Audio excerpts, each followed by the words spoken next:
കേരളത്തിലെ മനോഹരമായ സ്ഥലങ്ങളിലൊന്നായ കക്കയം ഡാം സൈറ്റിലേക്കാണ് ഇന്നത്തെ യാത്ര.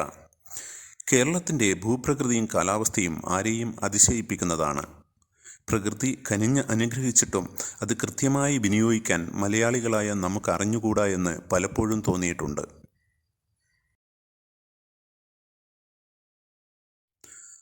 മലയടിവാരത്തിൽ എത്തിച്ചേർന്നിരിക്കുന്നു. നമുക്ക് പോകാനുള്ള റോഡിലേക്ക് കാർ തിരിച്ചു. മലയടിവാരം ഫലഭൂയിഷ്ഠമാണ്. തെങ്ങ്, കവുങ്ങ്, ചേന, മരച്ചീനി എന്നിവയെല്ലാം ഇവിടെ നന്നായി വളരുന്നു. റബ്ബർ തോട്ടങ്ങളും കാണാം. പൊതുവെ ഈ പ്രദേശങ്ങളെല്ലാം ഉരുളൻ കല്ലുകൾ നിറഞ്ഞതാണ്.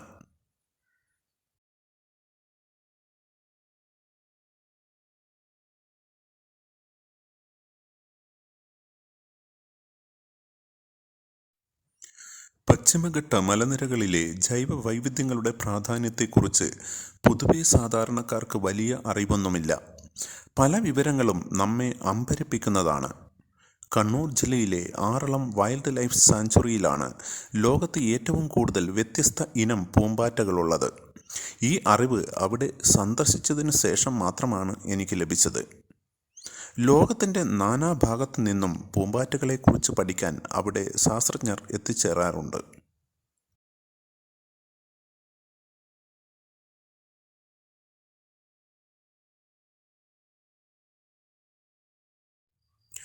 ഇത്രയും വൈവിധ്യം നിറഞ്ഞ സസ്യജന്തുജാലങ്ങൾ ലോകത്ത് തന്നെ കുറവായിരിക്കും.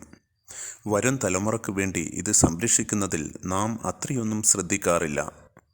മനുഷ്യൻ്റെ കയ്യേറ്റം കൊണ്ട് പശ്ചിമഘട്ടം തന്നെ നാശത്തിൻ്റെ വക്കിലാണ്.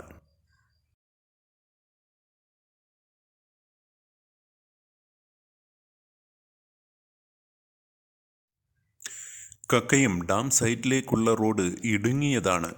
ഒരു കാലത്ത് കാർ യാത്രക്കൊന്നും ഈ റോഡ് അനുയോജ്യമായിരുന്നില്ല.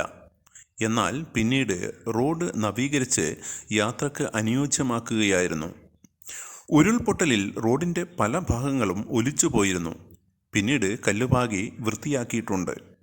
ശ്രദ്ധിച്ചില്ലെങ്കിൽ കാറിൻ്റെ അടി തട്ടാനും സാധ്യതയുണ്ട്.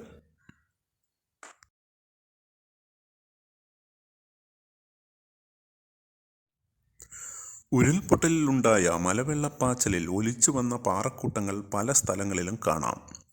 ധാരാളം അരുവികളും മലമുകളിൽ നിന്ന് ഉത്ഭവിക്കുന്നുണ്ട്. ഈ പ്രദേശങ്ങളിൽ നിന്നും ഒഴുകിയെത്തുന്ന ജലം തന്നെയാണ് കോഴിക്കോട് ജില്ലയിലെ ജനങ്ങൾക്ക് കുടിനീരായി തീരുന്നത്.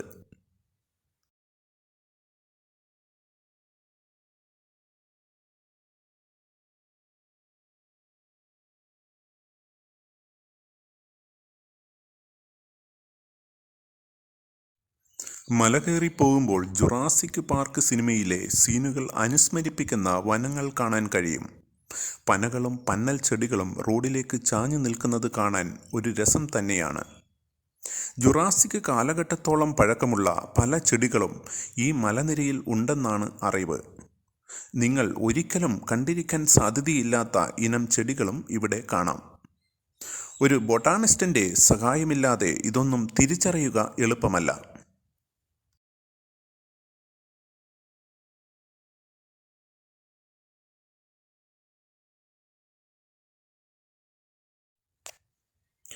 ഇവിടെ ഒരു മനോഹരമായ വ്യൂ പോയിന്റ് ഉണ്ട്. അതൊന്ന് കണ്ടു കളയാം എന്നു കരുതി കാർ ഒരു അരുകിൽ പാർക്ക് ചെയ്തു. അങ്ങ് അകലെ താഴെ കക്കയം പവർ ഹൗസിൽ നിന്ന് പുറത്തു വിടുന്ന ജലം ഒഴുകിപ്പോകുന്നത് കാണാം. കാലൊന്ന് തെറ്റിയാൽ ജനവാസമില്ലാത്ത അഗാധമായ കൊക്കയിൽ വീഴാൻ സാധ്യതയുണ്ട്.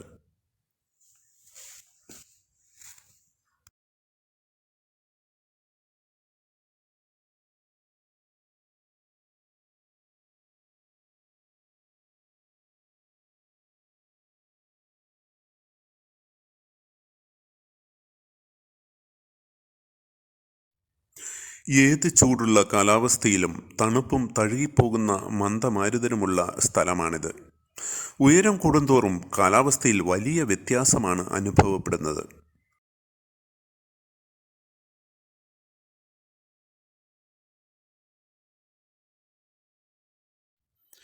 മല കയറിപ്പോകുമ്പോൾ അങ്ങ് അകലെ കക്കയം ഡാമിൽ നിന്നുള്ള സ്പിൽവേ കുത്തനെ മലയടിവാരത്തിലേക്ക് പോകുന്നത് കാണാം. ഈ സ്പിൽവേയിൽ കൂടി വെള്ളം എത്തിച്ചാണ് കക്കയത്തുള്ള പവർ ഹൗസ് പ്രവർത്തിക്കുന്നത്. കക്കയം പവർ ഹൗസിൽ നിന്നുള്ള വെള്ളം ഒഴുക്കിവിടുന്നത് പെരുവണ്ണാമൊഴി ഡാമിലേക്കാണ്.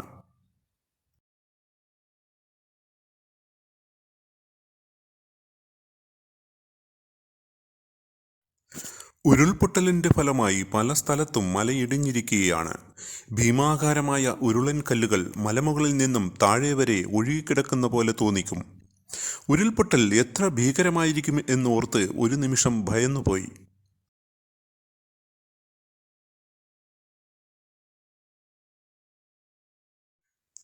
മല കയറിപ്പോകുന്ന പല സ്ഥലത്തും മനോഹരമായ വ്യൂ പോയിന്റുകളുണ്ട്.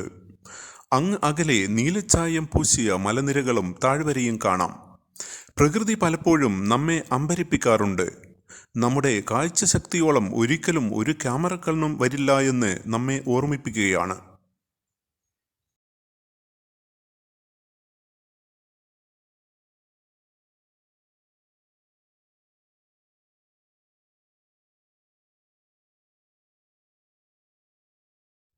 കക്കയം ഡാമിലേക്കുള്ള യാത്രക്കിടയിൽ ബൈസൈക്കിൾ ചവിട്ടിക്കൊണ്ട് യുവാക്കളും കുട്ടികളും മല കയറിപ്പോകുന്നത് കാണാൻ കഴിഞ്ഞു.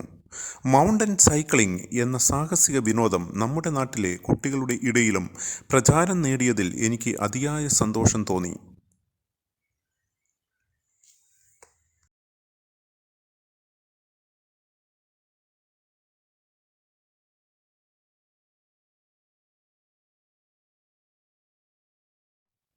കേരള ഇലക്ട്രിസിറ്റി ബോർഡിൻ്റെ കീഴിലുള്ള കേരള ഹൈഡൽ ടൂറിസം പ്രൊജക്റ്റിൻ്റെ ഭാഗമാണ് ടൂറിസ്റ്റ് കേന്ദ്രം. സഞ്ചാരികൾക്കായി ബോട്ട് യാത്രയും ഒരുക്കിയിട്ടുണ്ട്. കുറ്റിയാടി പുഴയ്ക്ക് കുറുകെയാണ് ഡാം പണിതിരിക്കുന്നത്. കക്കയം ഡാം സ്ഥിതി ചെയ്യുന്നത് കോഴിക്കോട് ജില്ലയിലെ കൂരാച്ചുണ്ട് എന്ന സ്ഥലത്താണ്. Kakkayam dam Kuttiyadi hydro electric പ്രൊജക്റ്റിൻ്റെ ഭാഗമാണ്. സമുദ്രനിരപ്പിൽ നിന്നും 2460 അടി മുകളിൽ പശ്ചിമഘട്ട മലനിരകളിലാണ് ഈ ഡാം സ്ഥിതി ചെയ്യുന്നത്. ഡാമിൽ നിന്നും ജലം ടണലിൽ കൂടി കക്കയത്തുള്ള കുറ്റിയാടി പവർ ഹൗസിൽ എത്തിക്കുന്നു. പവർ ഹൗസിൽ നിന്നും പുറത്തു വരുന്ന ജലം പെരുവണ്ണാമൊഴി ഡാമിലേക്കാണ് എത്തിച്ചേരുന്നത്. മല കയറിപ്പോകും തോറും മറ്റേതോ ലോകത്ത് എത്തിയ പ്രതീതി. കാലാവസ്ഥയും പ്രകൃതിയും എല്ലാം അനുകൂലമായതുകൊണ്ട് ചുറ്റും കാഴ്ചയുടെ ഒരു വിരുന്ന് തന്നെയാണ്. കക്കയം ഡാം സൈറ്റിൽ എത്തുന്നതിന് മുമ്പേ ഒരു ടിക്കറ്റ് കൗണ്ടറുണ്ട്. ടിക്കറ്റിന് ചെറിയ തുക കൊടുക്കണം. ബോട്ടിംഗ് ആവശ്യമുള്ളവർ അതിന് പ്രത്യേകം ടിക്കറ്റ് എടുക്കണം.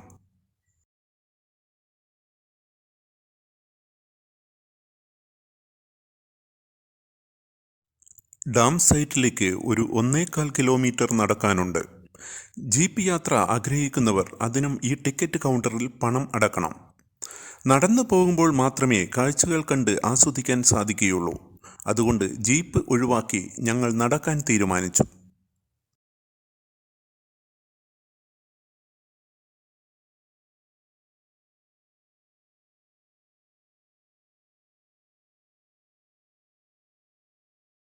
കാർ പാർക്ക് ചെയ്തിറങ്ങുമ്പോൾ അന്തരീക്ഷം ആകെ മാറി. പെട്ടെന്ന് കോടമഞ്ഞ് മൂടി. മഞ്ഞിൽ കൂടി നടക്കുന്നത് ഒരു ഹരം തന്നെയാണ്. ബോട്ടിംഗ് ഇനി നടക്കില്ലെന്ന് ഉറപ്പിക്കാം.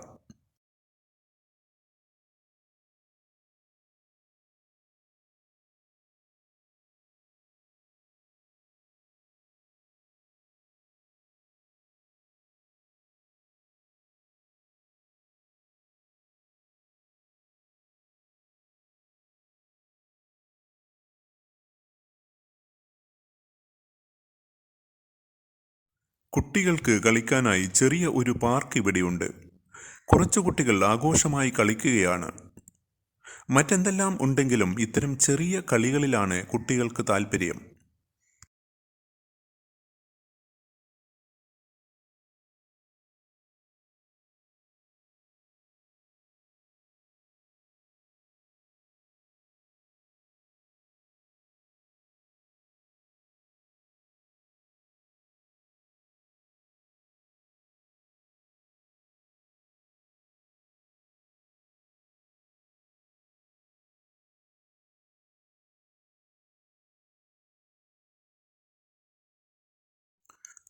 ഒരു മഴയുടെ ലക്ഷണമൊക്കെ കണ്ടു തുടങ്ങി. ഇനി ബോട്ടിംഗ് എന്ന കാര്യം ഉപേക്ഷിച്ച് കളയാം. ഡാം സൈറ്റിലേക്ക് ഒരു 1.25 കിലോമീറ്റർ നടക്കാനുണ്ട്. ജീപ്പ് സർവീസും ലഭ്യമാണ്. പക്ഷേ വനത്തിൽ കൂടി നടക്കുമ്പോഴുള്ള സുഖം ജീപ്പ് യാത്രയ്ക്ക് ലഭിക്കണമെന്നില്ല. നല്ല തണുത്ത അന്തരീക്ഷത്തിൽ കോടമഞ്ഞ് പുതഞ്ഞ റോഡിലൂടെ നടക്കുന്നത് രസകരമാണ്.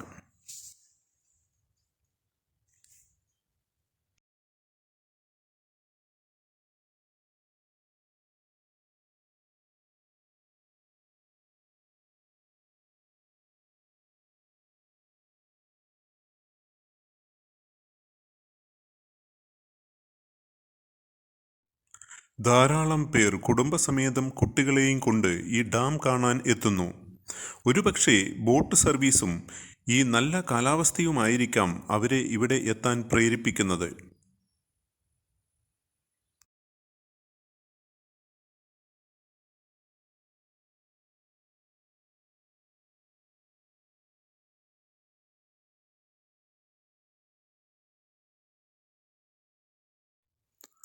നടന്നു പോകുമ്പോൾ നമുക്കറിയാത്ത ആയിരക്കണക്കിന് സസ്യജന്തുജാലങ്ങളാണ് ചുറ്റുമുള്ളത്. പശ്ചിമഘട്ട മലനിരയിലെ ജൈവസമ്പത്തിനെക്കുറിച്ച് ആഴത്തിൽ പഠനം നടത്തേണ്ടിയിരിക്കുന്നു. ലോകത്ത് നമുക്ക് മാത്രം അവകാശപ്പെട്ടതാണ് ഈ ജൈവ വൈവിധ്യത്തിൻ്റെ കലവറ. പശ്ചിമഘട്ട മലനിരകൾ ശരിക്കും ഒരു അത്ഭുത ലോകം തന്നെയാണ്.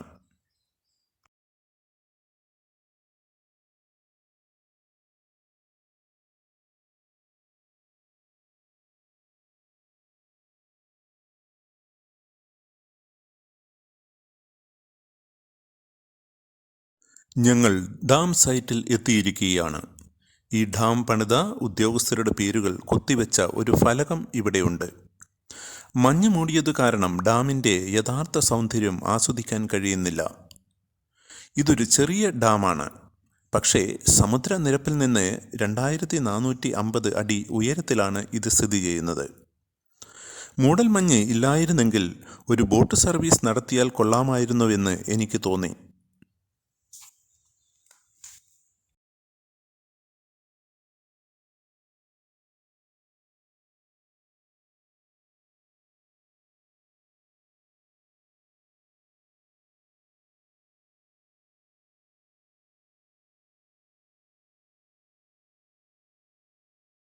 ഈ മനോഹരമായ കക്കയം ഡാമിന് കേരള രാഷ്ട്രീയ ചരിത്രത്തിൽ ഒരു കറുത്ത അധ്യായം കൂടിയുണ്ട്. രാജൻ കേസുമായി ബന്ധപ്പെട്ടാണത്. അടിയന്തരാവസ്ഥ കാലത്ത് കോഴിക്കോട് റീജിയണൽ എഞ്ചിനീയറിംഗ് കോളേജ് വിദ്യാർത്ഥിയായിരുന്നു രാജൻ. ഇന്ന് ഈ സ്ഥാപനം നാഷണൽ ഇൻസ്റ്റിറ്റ്യൂട്ട് ഓഫ് ടെക്നോളജി എന്നാണ് അറിയപ്പെടുന്നത്. 1976 മാർച്ച് 1 രാജനെ പോലീസ് കസ്റ്റഡിയിൽ എടുക്കുകയും കൊടിയ പോലീസ് മർദ്ദനത്തിൽ രാജൻ കൊല്ലപ്പെടുകയും ചെയ്തു എന്നാണ് കരുതുന്നത്. രാജൻ്റെ മൃതദേഹം പോലീസ് ഈ ഡാമിലോ പരിസരത്തോ ഉപേക്ഷിച്ചു എന്നാണ് പറയപ്പെടുന്നത്. രാജൻ കേസ് കേരളത്തിലെ ജനാധിപത്യ വിശ്വാസികളെ ആകെ ഞെട്ടിച്ച സംഭവമാണ്.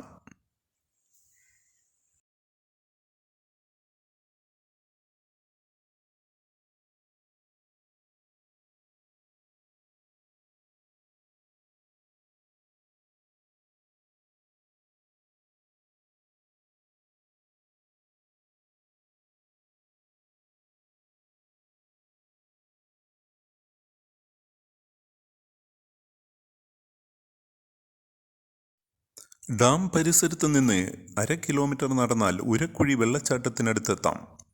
ഞങ്ങൾ നടത്തം ആരംഭിച്ചു.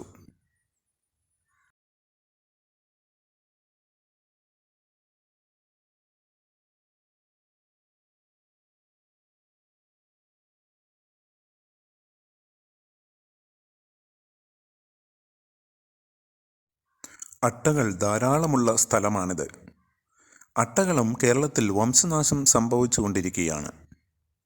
കാലാവസ്ഥാ വ്യതിയാനമാണ് അതിന് കാരണം. കാലിൽ നിന്ന് രക്തം ഒഴുകിക്കൊണ്ടിരിക്കുകയാണ്. ചെരുപ്പ് ആകെ രക്തം കൊണ്ട് നനഞ്ഞിരിക്കുന്നു.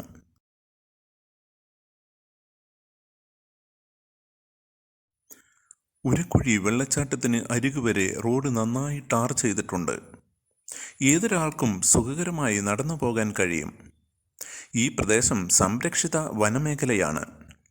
ഫോറസ്റ്റ് ഡിപ്പാർട്ട്മെൻറ്റിൻ്റെ കീഴിലാണ് ഉരക്കുഴി വെള്ളച്ചാട്ടമുള്ള പ്രദേശം. അതുകൊണ്ട് ഒരു സഹായി എപ്പോഴും അവിടെ ഉണ്ടായിരിക്കും.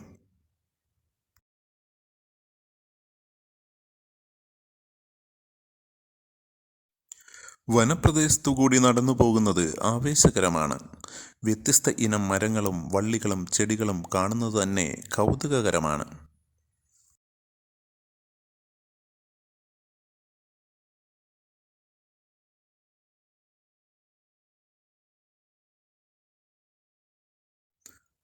ഉരക്കുഴി വെള്ളച്ചാട്ടത്തിലേക്കുള്ള യാത്ര മനോഹരമാണ്.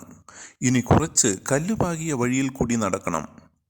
വെള്ളച്ചാട്ടത്തിന്റെ ശബ്ദം ദൂരെ നിന്ന് കേൾക്കാം.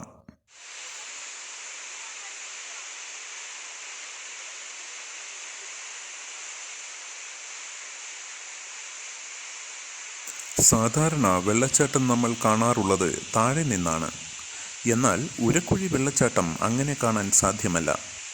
മുകളിൽ നിന്നുള്ള ദൃശ്യം മാത്രമേ ലഭിക്കുകയുള്ളൂ. അതുകൊണ്ട് ഭംഗി എന്ന് പറയുന്നതിനേക്കാൾ ഭീകരത എന്ന് പറയാൻ മാത്രമേ കഴിയൂ.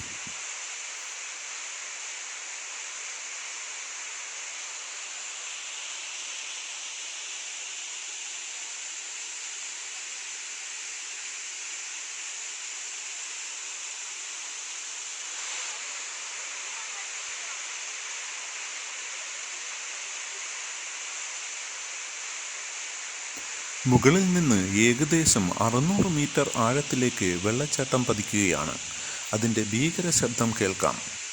പാറയിടുക്കിലേക്കാണ് വെള്ളച്ചാട്ടത്തിൻ്റെ പതനം. അതിനുശേഷം പാറയിടുക്കിൽ കൂടി കുറേ ദൂരത്തേക്ക് ഒഴുകിപ്പോകുന്നു.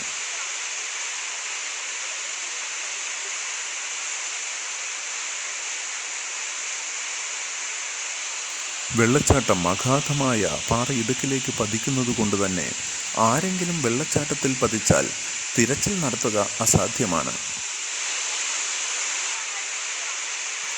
വെള്ളച്ചാട്ടത്തിൻ്റെ മുകളിലായി ഒരു തകർന്ന തൂക്കുപാലം കാണാൻ കഴിയും. സന്ദർശകർക്ക് കൂടുതൽ സൗകര്യപ്രദമായി കാണാൻ ഒരുക്കിയതായിരുന്നു ഈ തൂക്കുപാലം. എന്നാൽ 2020 വെള്ളപ്പൊക്കത്തിൽ ഇതെല്ലാം തകർന്നുപോയി.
തിരിച്ചു നടന്നെത്തിയപ്പോഴേക്കും ഡാം പരിസരം കൂടുതൽ മഞ്ഞുമൂടി.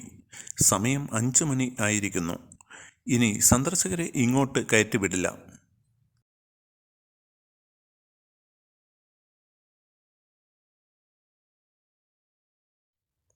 നടന്നു വരാനുള്ള തീരുമാനം ശരിയായിരുന്നു എന്ന് തോന്നുന്നു.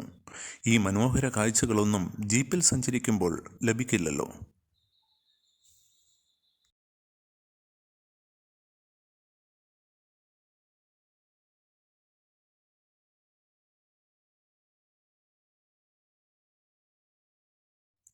അട്ടകൾ ധാരാളമുള്ള സ്ഥലമാണ്. കാലുകളിൽ നിന്നും രക്തം ഒഴുകുന്നുണ്ട്. വേദനയൊന്നും ഇല്ലെങ്കിലും ചെരുപ്പിൽ രക്തം വീണതോടുകൂടി ചെരുപ്പിൽ കാൽ ഉറപ്പിച്ചു നിർത്താൻ നന്നേ ബുദ്ധിമുട്ടി. ഇതും ജീവിതത്തിലെ ഒരു അനുഭവമാണ്.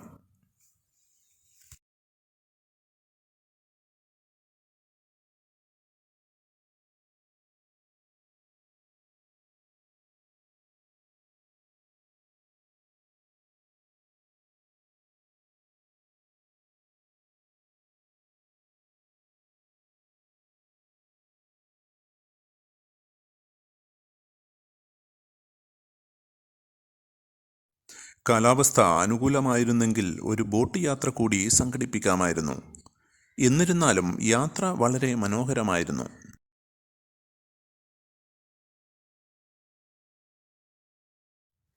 ഈ റോഡിൽ കൂടി ഇങ്ങനെ നടന്നു പോകുമ്പോൾ വളരെ വർഷങ്ങൾക്ക് മുമ്പ് എൻ്റെ ചെറുപ്പകാലത്ത് പത്രത്തിൽ വന്ന രാജനെക്കുറിച്ചുള്ള വാർത്തകൾ എൻ്റെ മനസ്സിൽ വന്നു. എത്രയെത്ര പ്രതീക്ഷകളോട് കൂടിയായിരിക്കും ആ യുവാവ് കോളേജിൽ ചേർന്നിട്ടുണ്ടാവുക. പത്രത്തിൽ വന്ന വാർത്ത ശരിയാണെങ്കിൽ ആ യുവാവിൻ്റെ മൃതശരീരവുമായി പോലീസ് ജീപ്പ് എത്തിയിട്ടുണ്ടാകുക ഈ വഴിയിൽ കൂടിയായിരിക്കും.